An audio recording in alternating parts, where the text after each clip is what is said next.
everyone, this is a very quick November wrap-up video. Let me tell you what I read in the month of November.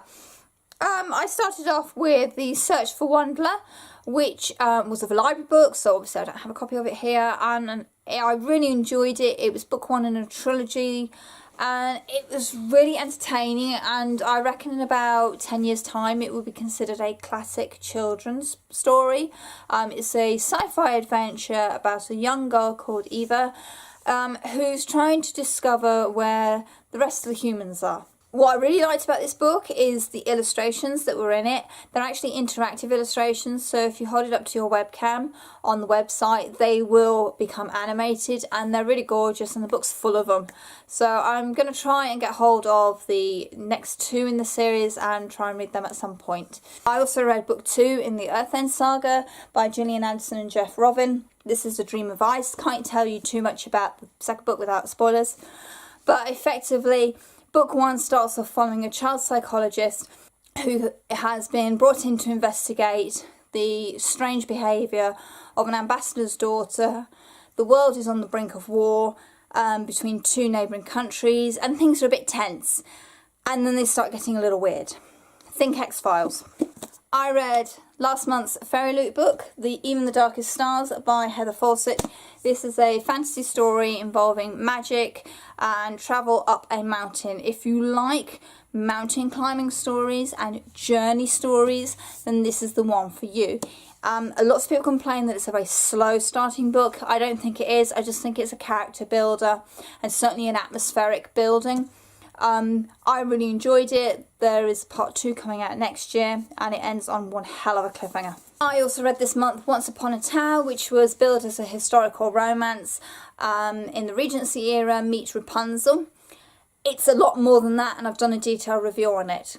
I also read A Christmas Message. This was part of my Christmas Spirit readathon, which will end on Sunday. This is a short story set in Victorian era Empire, written by Anne Parry. Apparently she does quite a few of these type of Christmas stories involving her characters. This one follows Victor Narroway, who's the head or former head of the Secret Service in Victorian London, and his wife on a journey to Bethlehem and Jerusalem for Christmas. It's not what you think it would be. This is not a classic Christmas murder mystery story. It's a lot more deep and thought-provoking than you think it would be. If you want a classic Christmas murder mystery, then I would say go and read Hercule Poirot's Christmas or The Adventure of the Christmas Pudding. If you want something that's a little bit more spiritual maybe, or certainly asking big questions and not possibly giving you all the answers, then give this a go. Continuing on from my Christmas Spirit readathon, I listened to The Blue Carbuncle by Arthur Conan Doyle. This is in The Adventures of Sherlock Holmes, and it follows his Holmes' Christmas when a blue carbuncle that's been stolen turns up inside a goose.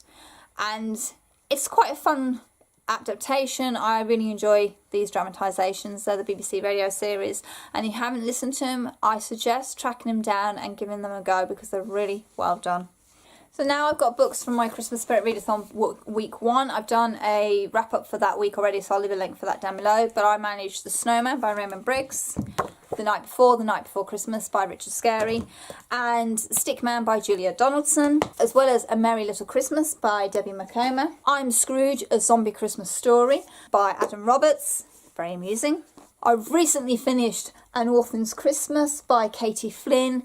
This is a World War II growing up, coming of age story following 2 orphans from Liverpool and how their lives kind of drift apart but also drift back together. It doesn't quite go the way you're expecting, but it was enjoyable nevertheless. And finally, I've started Hogfather, also for the Christmas Spirit readathon. I'm on page 154. I might possibly finish it tonight, depends how much reading I get done. But if you don't know this is the Discworld's version of Christmas, where we have Hogswatch, and in this case the Hogfather inexplicably disappears on Hogwatch night, and Death steps in to take up the reins, as it were.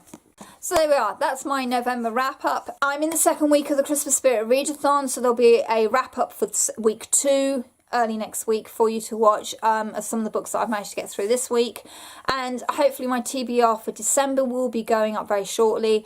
I think it's going to be another ambitious one because the pile of books by my bed is ridiculously huge, but I don't have any readathons planned, so I should be able to just blitz read everything that has been left outstanding from the year. That's what I'm hoping anyway. Please let me know what you've read this month. Leave me links to your videos or your blogs down below. That would be really nice. And also go and check out the YouTuber that I link in the description box, please. Go see what they're talking about in the book world. Any reviews that I've done for any of the books that I've read this month, I'll leave links for that down below in the description box. And as always, you can find my social media links also in the description box. You can find me on Goodreads, Instagram and Twitter. Please say hi. It'd be really nice to meet some new people out there.